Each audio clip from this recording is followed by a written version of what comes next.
Au ministère de l'Administration du Territoire et de la Décentralisation, on veut comprendre l'organisation des partis politiques en Guinée. Des missions vont donc se rendre dans les quartiers généraux des formations politiques. Objectif, échanger sur le fonctionnement, les actions et les difficultés, s'assurer surtout de la conformité des actions et du fonctionnement des textes de loi en vigueur et discuter des approches pour l'accès à la subvention. Le parti RRD d'Abdoulaye Kourouma est disposé à recevoir les équipes du MATD, mais invite le département au respect de la loi dans ce cadre. Et nous sommes favorables à coopérer et à recevoir la mission. Dans la note, nous allons leur indiquer le siège, le numéro à contacter le jour que la mission est disposée à être dans nos locaux. Et tout ce qu'on peut leur demander, c'est de continuer à décanter la situation. C'est de continuer à mettre dans les normes les activités des associations, des partis politiques, mais en respectant la loi. Pour qu'un parti politique existe légalement, il doit avoir son siège, son bureau, avoir aussi un formateur de militants et mener des activités citoyennes. C'est ce que rappelle le premier responsable du BOC qui salue donc le communiqué du MATD.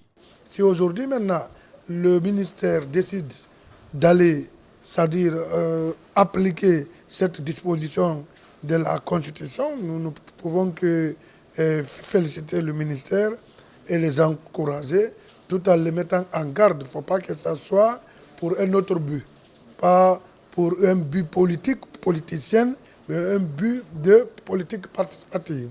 Pour rappel, les partis politiques n'ont pas reçu leurs subventions depuis maintenant plus de 10 ans. Justement, il sera question de cette subvention lors des prochaines rencontres. La polygamie est une forme de régime matrimonial qui permet à un époux d'avoir simultanément plusieurs femmes. La Bible n'autorise pas la pratique de la polygamie. Selon elle, dans Matthieu et Junior versets 4 à 6, c'est formellement interdit. La réalité est cependant tout autre. Bien des chrétiens de nos jours sont mariés à 2 ou plusieurs femmes. C'est interdit parce que Dieu l'a dit. La Bible nous dit, c'est une femme. Donc quand tu viens comme deuxième femme, ça... Dieu ne te reconnaît pas comme femme légale ou bien légitime, selon la loi de Dieu.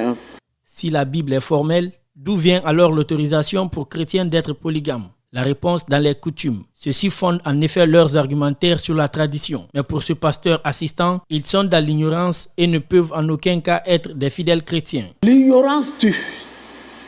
Si tu ne connais pas quelque chose, chez nous, c'est que tu ne connais pas, c'est ton grand frère. Beaucoup sont dans les choses, ils ne connaissent pas. Ils ne font qu'aller, ils ne font que pratiquer sans connaître. Donc, ceux qui sont dans la coutume ne sont pas chrétiens. Ceux qui appliquent la coutume ne sont pas des chrétiens. Cet homme de Dieu appelle les autres chrétiens à vivre une vie de sainteté et à s'éloigner de la polygamie qui est aussi une pratique lourdement sanctionnée par le Créateur des cieux, dit-il. En tant que chrétiens, nous devons mener une vie de sainteté. Les gens disent non, quand tu n'as pas de copine, tu peux tomber malade, c'est faux. C'est faux.